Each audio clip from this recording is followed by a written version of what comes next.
In today's video, I'll quickly show you the Voicemeeter Banana setup for noise cancelling.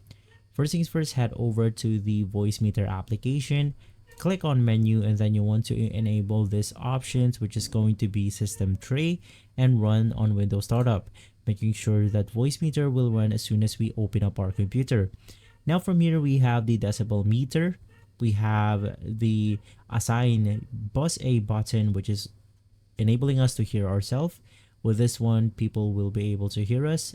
Basically, if I disable this, the microphone will still work, but you won't be able to hear me.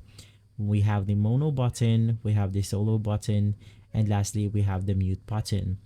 Now in here, we can then edit out our voice on this specific option. Now, if I go ahead and turn this into different pitches, you will be able to hear my voice sound.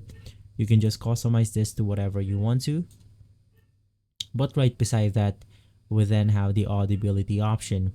Now with this one, we can then adjust the audibility of our microphone. So let's say that it is currently set to 0.6. It will not capture -6 decibels on my microphone unless it goes above that. So if I set it into something like 1, this is going to be our noise cancellation.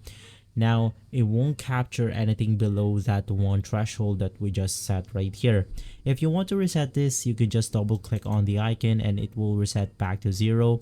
But if you set it into something like 2.5, and then if I make a noise and it did not register above that specific value, it will not register onto the Voicemeeter itself. So you can just adjust this specific value depending on your situation.